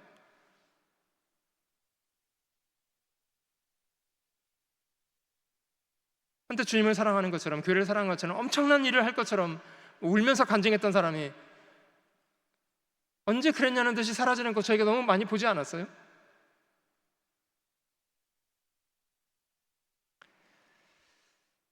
우리가 있어야 될 자리가 있습니다. 시편 23편, 다윗의 유명한 시인데요, 여호와는 나의 목자시다. 다윗은 이 시를 통해서 천지를 창조하신 그 전능자가 나의 선한 목자가 되어 주셨으므로 나는 아무것도 두렵거나 부족함 없다. 그는 나를 선한 길로 인도해 주시는 분이다. 다윗의 인생만 인도해 가시는 건 아니잖아요. 저희 각 사람의 인생도 하나님은 선한 손길로 인도해 주고 계시는 분입니다. 그가 나를 쉴만한 물가로 인도하시는 분이다. 자기 이름을 위해서 의의 길로 인도해 주신다. 내가 사망의 음침한 골짜기를 걸어갈 때가 있다. 그러나 두렵지 않다. 주의 지팡이와 막대기가 나를 그 속에서도 안위해 주고 계시기 때문이다. 난 두렵지 않다. 나의 평생의 선하심과 인자하심이 정녕 나를 따르리니 내가 여호와의 집에 영원히 거하리라. 그 하나님의 인자하심에 대한 저희의 반응이지 않습니까? 이런 하나님이시기 때문에 나는 하나님을 떠나지 않겠다. 나는 이 하나님 앞에 영원히 거하겠다. 악인의 궁전에서 1000년을 사는 것보다는 내 하나님의 문지기로 하루를 살겠다. 나는 차라리 악인으로 천수를 하느니 그리스도인으로 하루를 살겠다. 이게 더 좋은 거 아닙니까?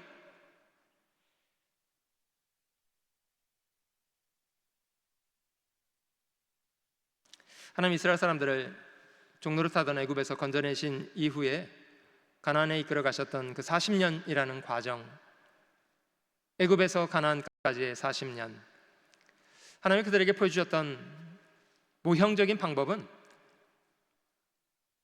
구름기둥 불기둥으로 그들을 이끌어 주셨다는 겁니다. 그들이 40번 가까이 거할 유진할 장소를 옮겨 다녔습니다마는 한 번도 그들이 스스로 자기 머물 곳을 찾거나 정탐하거나 먼저 가서 장소를 찾아보거나 그렇게 안 했습니다. 하나님이 늘 앞서가셨고, 하나님이 그들에게 원하셨던 것은 하나님의 인도하시는 대로 쫓아가는,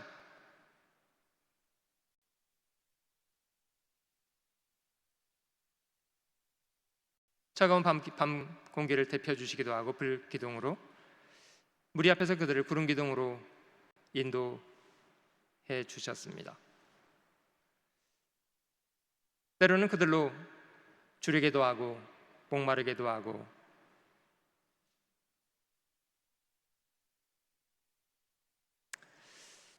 하나님이 그들을 그런 고통스러운 과정을 밟아가도록 하셨던 것은 그들의 마음을 겸손히 낮추시고 그들의 마음을 잘 단련하셔서 마침내는 그들에게 복을 주시겠다는 것이 목적이었습니다. 이런 과정은 필요합니다. 필요 없는 과정을 괜히 하신 것이 아니라 다 필요한 과정을 하나님은 밟아가게 하셨던 겁니다. 자문에도 그렇게 말씀하잖아요. 처음에 속히 잡은 사람은 마침내는 복이 안 되더라. 왜냐? 너무 쉽게 생각하니까.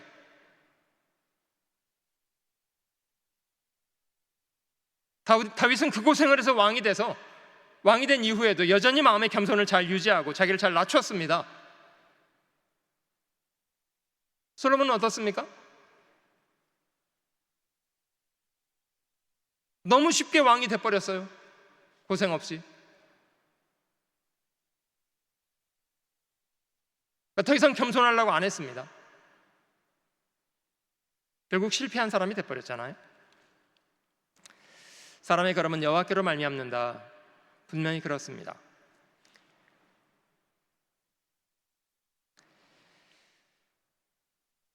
하나님 인도하시는 선한 손길 안에 자신을 의뢰하고 순종해서 살아가는 사람, 하나님의 말씀을 순종하고 그 말씀을 지키고, 유대인들의 역사 속에 많이 저희가 목도하게 됩니다마는 하나님이 주신 약속 안에 머물러 있지 않는 사람, 언약을 넘나드는 사람, 저희도 좀 교훈이라고 생각합니다.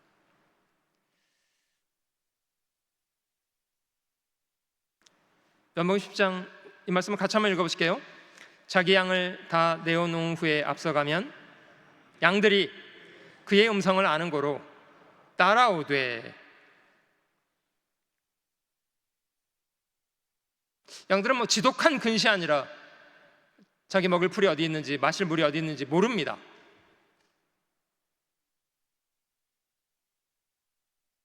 맹수들이 오면 자기를 지킬 방법도 없는 참 불쌍한 짐승이에요. 목자가 없다면 그렇습니다. 근데 그런 양들에게도 목자만 있다면 아무 문제 없어집니다. 목자가 어디에 먹을 물이, 마실 물이 있는지 풀이 있는지, 맹수로부터 양들을 지키고 양들의 책임이 있다면 그런 목자의 음성을 잘 분별해서 그 목자를 힘껏 따라가는, 그건 양들의 목 아닙니까?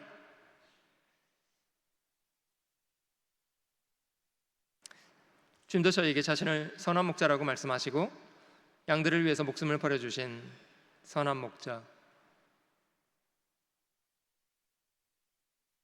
우리도 저희를 위해서 목숨을 버려주신 주님을 저희 삶의 인도자로 인정하고 주께서 인도하시는 대로 저희도 잘 순응해 가는 것 배워야 되리라고 생각합니다. 요셉의 인생을 저희가 생각해 보면 참 인생 자체가 드라마예요. 한편의 멋진 드라마입니다. 하나님이 요셉의 인생을 계획하고 계셨어요. 어릴 때 꿈을 보여주셨고 꿈과는 다르게 인생에 많은 우여곡절을 겪었어요. 배신도 많이 당해보고,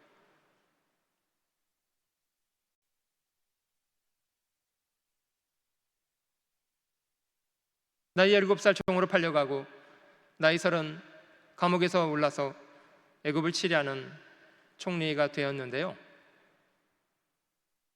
요셉은 나이 총리가 된 이후에라야 비로소 하나님이 왜 그런 길을 걷게 하셨는지 조금 이해하게 됐을 것 같아요. 요셉의 인생에 필요 없는 시간이 있었습니까?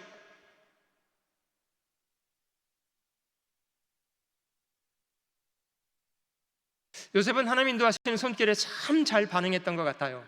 투덜거리지 않고 하나님 인도하시는 대로 잘 따라 순종했던 것 같아요.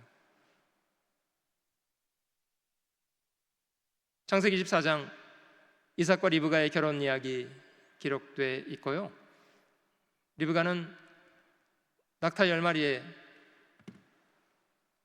나그네뿐만 아니라 낙타 10마리까지 자원해서 물을 마셔줄 정도로 착하고 열정적인 그런 여자아이였다고 합니다. 뿐만 아니라 하나님이 자신을 이삭의 아내로 주기 원한다는 분명한 뜻을 알았을 때에는 자기 남편의 사람이 어떤 사람인지 전혀 알지 못한 채로도 그냥 아브라함의 종을 따라 나섰습니다. 아시잖아요? 또 이삭은 나이도 많은 사람이었는데 자기 아버지가 정해서 여자를 데려다 주니까 아무 토 안 달고 그냥 자기 아내를 또 받아들이잖아요.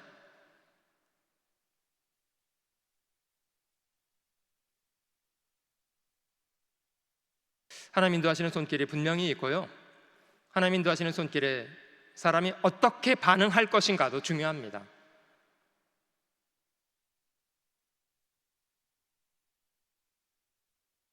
저희는 하나님 인도하시는 손길을 빨리 분별하고 가능하면 인도하시는 그 손길에 힘껏 반응해서 순응해 가야 된다고 생각됩니다. 룻기에도 아까 말씀드렸던 나오미는 어떤 의미에서 불순종의 모형이 되는 사람입니다마는 그 와중에 모압 여자 룻이 시어머니를 따라서 베들레헴에 돌아왔습니다. 성경에는 그냥 룻이 우연히 보아스의 밭에 들어가서 일하게 됐고 마침 그 순간에 보아스가 와서 일하는 사람을 보다가 룻을 보게 됐다, 이렇게 기록하고 있습니다.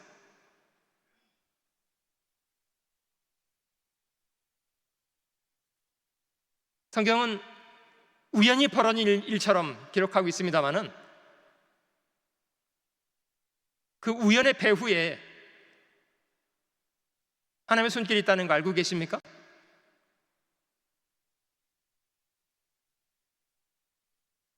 룻은 하나님 인도하시는 손길에 선히 반응하는 여자였고, 그는 모함 여자였지만 당당하게 다윗 왕의 증조 할머니가 되는 영예를 누릴 뿐 아니라 주님의 축복에도 들어가는 사람이 됐습니다. 하나님 인도하시는 손길, 다윗은 천한 목자로 인생을 시작했습니다마는 어린 나이에 골리앗을 죽였고요,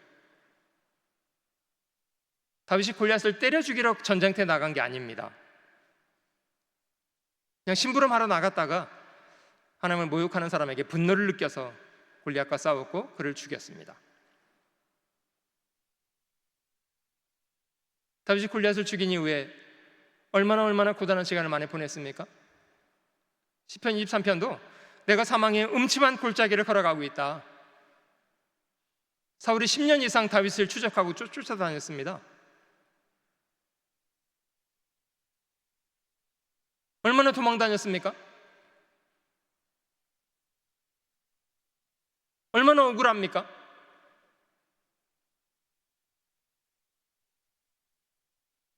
중요한 걸 질문 드릴게요. 사울은 정말 힘을 다해서 다윗을 잡으러 쫓아다녔는데요, 다윗이 사울에게 잡히지 않은 이유 무엇입니까? 다윗이 발이 빨랐다. 물론 다윗은 연락에 도망다녔습니다. 그러나 이유는 그게 아닙니다. 답은 여호와께서 다윗을 사울의 손에 주지 않았다는 것이 이유입니다. 사울에게 넘겨주지 않았다는 것이 다윗이 잡히지 않은 이유입니다. 다윗은 이런 과정을 거쳐서 왕이 됐어요. 필요 없는 과정 어디 있습니까? 이 말씀도 같이 한번 읽어보실게요. 도가니는 은을, 풀무는 금을 연단하거니와 여호와는 마음을 연단하시느니라. 금과 은이 녹으려면 1000도 이상 뜨거워야 돼요. 다른 짜잘한 거는 못 견뎌서 그냥 다 타버립니다. 불순물들은. 그런 가혹한 과정 속에 가치 있는 순수한 금, 순수한 은 남게 됩니다. 하나님이 저 인생 가운데도 이런 시간 많이 경험하게 하시잖아요. 고생도 많이 하고 눈물도 많이 쏟고, 저희가 그런 과정을 잘 통과하는 과정 속에 그리스도인으로서 순수한 사람이 됩니다. 지저분한 사람 말고요. 여러분, 저희가 처음에 구원 받아도요, 상당히 지저분해요. 생각도 지저분하고 말도 지저분하고 행동거지도 지저분하고.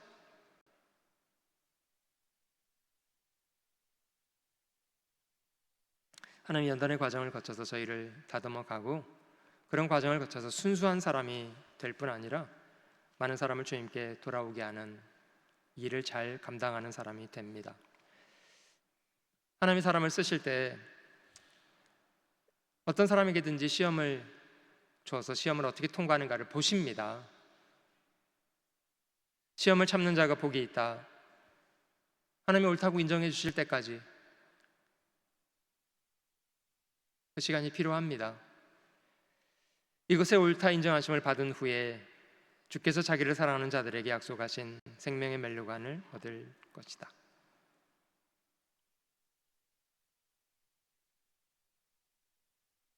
그래서 저희는 하나님이 저희 각 사람에게 나눠주신 위치를 잘 지키고 그 자리에서 자신의 몫을 감당하고 사는 겁니다. 부르신 그 자리에 위치를 잘 지키고, 마태복음 25장에 주인이 어떤 사람에게는 각기 재능대로 차등적으로 달란트를 맡긴 내용이 기록되어 있는데요, 왜 저 사람한테는 5개고 저 사람은 2개고 왜 나만 1개야? 이거 너무 따지지 마시고요. 중요한 게 아닙니다. 5을 맡겼든지 하나를 맡겼든지 2를 맡겼든지 자신에게 주어진 여건 안에서 충성을 다하면 가치가 있습니다.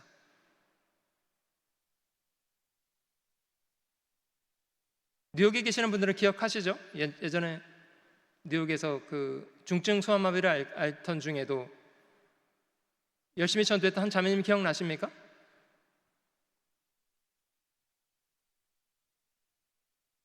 온몸에 저 보조기구를 차야 겨우 걷는 사람이에요.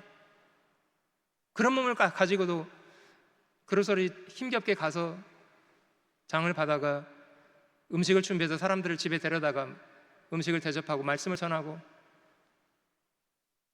얼마나 많은 사람을 전도했습니까? 뭐가 더 큰 장애입니까? 마음이 건강하면 몸의 장애는 극복합니다. 별로 문제가 안 됩니다. 근데 이게 마음이 병든 사람은요, 정말 건강한 몸을 가지고도 주님이 기대하시는 일은 아무것도 못해. 그게 더 큰 장애 아닙니까?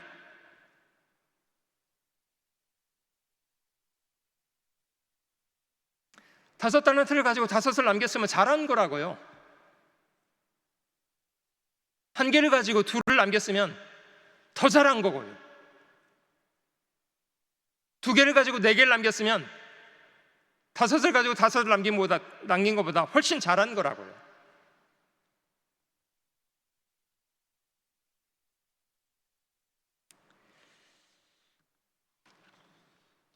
우리가 일하는 자리에 주님이 함께 계시다는 것도 저희는 잘 기억해야 합니다.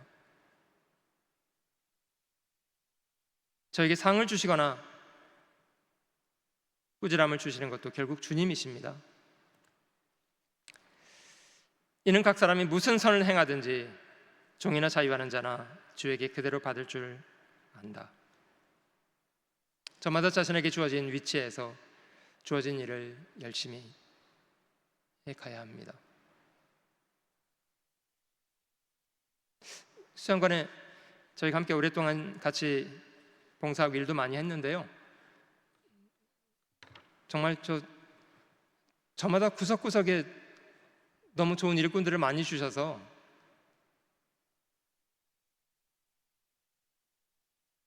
일할 때마다 너무 마음속에 감사한 생각이 많이 듭니다.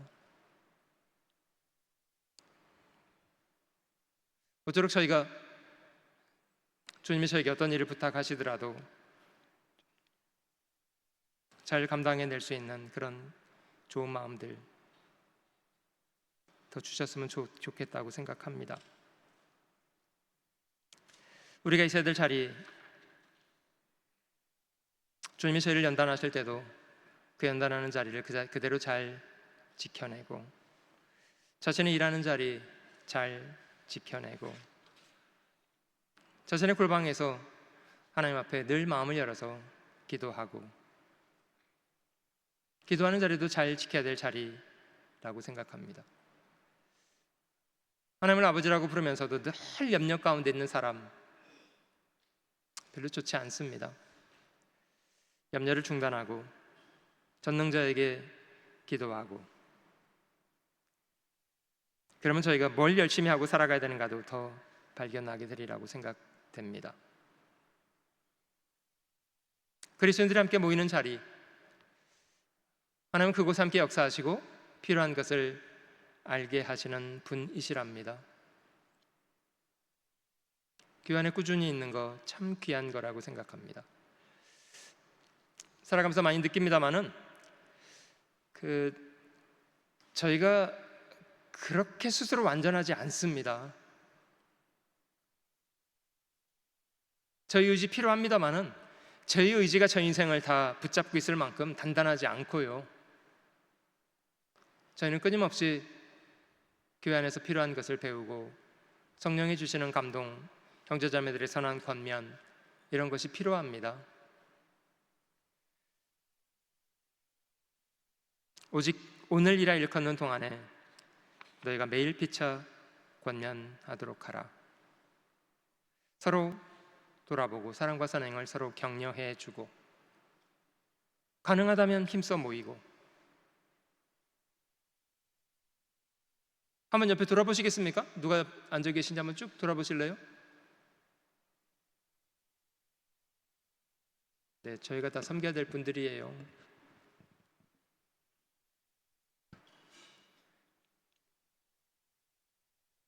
봉사실에 오시니까 저 고기 잘 굽는 분들도 계시고, 음식 잘하시는 분들도 많이 계시고 너무 감사하지 않으세요?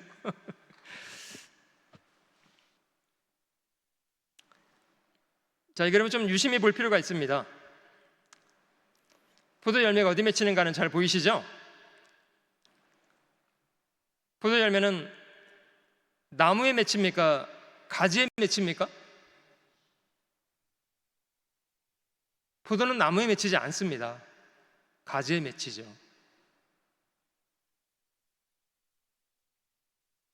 그러면 가지는 도대체 할 일이 뭡니까? 가지는 뭘 잘해야 됩니까? 포도나무에 딱 붙어 있는 거 잘해야 됩니다. 그러면 그 다음에 열매는 절로 맺습니다. 주님이 저에게도 부탁하시는데, 내 안에 거해야 된다. 그러면 나도 너희 안에 거할 거다. 여러분, 이게 서로 책임이 있는 부분이지 않아요? 우리가 해야 될 몫이 있고 주님이 하실 부분도 있고 그렇습니다. 내가 주님 안에 거하면 주님도 우리 안에 거하시고, 가지가 포도나무에 붙어 있지 아니하면 절로 과실을 맺을 수 없음 같이 너희도 내 안에 있지 아니하면 그러하리라. 나는 포도나무여 너희는 가지니 저가 내 안에, 내가 저 안에 있으면. 본받은 사람은 더 이상 세상을 방황하는 고아들이 아니라 하나님의 가족 안에, 교회 안에 보존되어 있는 사람들입니다.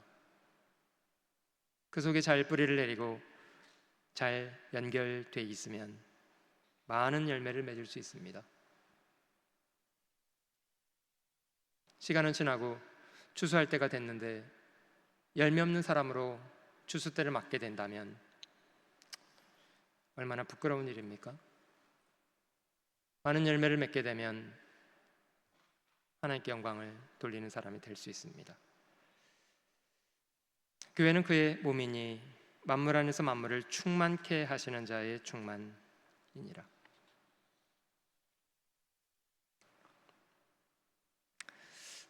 몸 안에 많은 지체가 있고 그런 지체들이 서로 다 다른 직분을 갖고 있지만 그런 지체들이 다 어우러서 한 몸이 된 것처럼 저희도 그러합니다.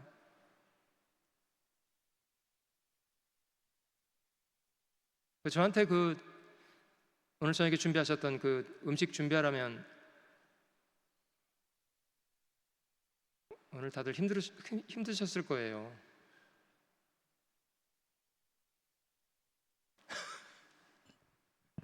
저마다 자신이 잘할 수 있는 것이 있지 않습니까? 하나님이 저희 몸 안에 많은 서로 다른 지체들을 주셨는데 서로 다른 지체들이 다 어우러져서 한 몸이랍니다. 몸이 하나인데 많은 지체가 있고 몸의 지체가 많으나 한 몸임과 같이 그리스도도 그러하다. 그래서 저희가 교회 안에 머무는 것, 그것이 저희 자리입니다. 저희가 지킬 자리. 언제나 그 자리에 꾸준히 머물러 있고 그 속에서 배우고 그 속에서 소리 없이 자신에게 주어진 걸 일하고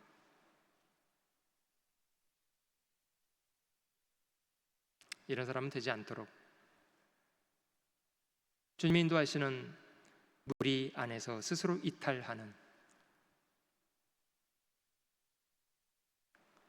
많은 핑계 해도요 결국은 자기 소욕을 따르겠다는 거예요. 하나님의 말씀보다는 자기 소욕.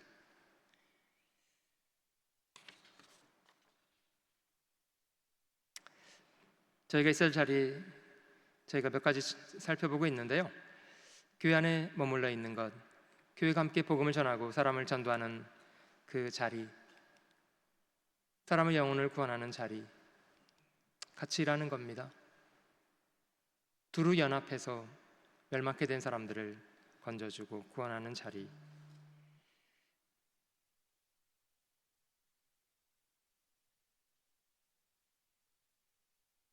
저희가 교회당을 준비하고 전도자들이 복음을 외치고 사람들이 저희 앞에 나와서 말씀을 듣습니다마는 그 사람들은 저희 앞에서 말씀을 들으면서 알아요. 복음의 메시지는 전도자들이 외칩니다. 그 복음이 얼마나 귀한가는 전도자만 외치지 않습니다. 함께 연합된 사람들이 그 복음이 얼마나 소중한가를 함께 외칩니다.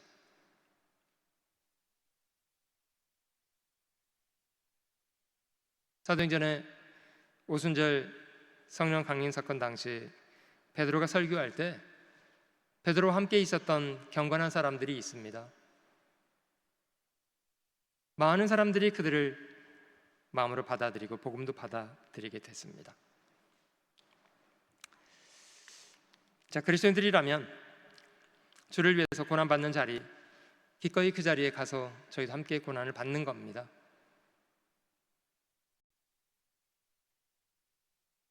하나님의 뜻대로 고난받는 자들, 교회를 위해서 일도 많이 하시고요, 고생도 많이 하시고,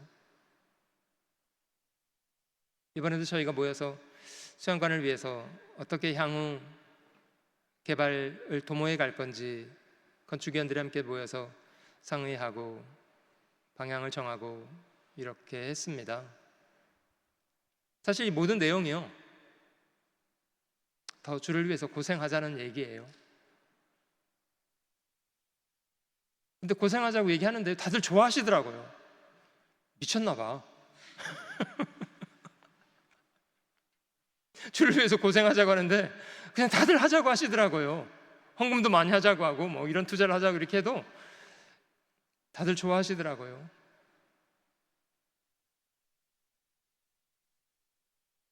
그런 마음을 가지고 있는 게 너무 감사하지 않습니까? 세상에 나가서 의미 없는 돈 높은 별그 위해서도 고생 많이들 하시는데 저희는 그리스도와 함께 하나님의 뜻대로 영원한 것을 위해서 고생합니다. 얼마나 귀한 고생입니까? 저희가 하는 고생은 영원한 것으로 고스란히 남겨지는 고생. 두려워하지 마시고 의를 위해서 핍박을 기꺼이 받고 사는 겁니다. 주님이 핍박받은 세상, 나도 핍박하고 핍박받고 사는 겁니다.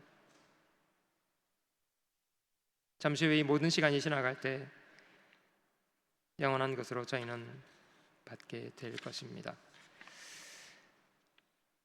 오늘 저희가 서두에 요한, 주님의 제자, 갈릴리 천한 어부로 인생을 시작했지만 주님의 사랑하시는 제자라고 평가받았고, 긴 시간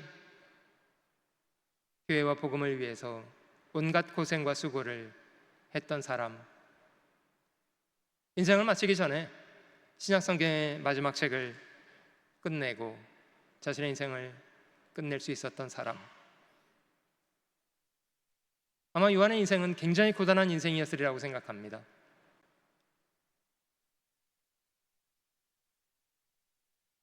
그러나 주님 보시기에 대단히 귀하고 가치 있던 그런 인생이었다고 생각합니다.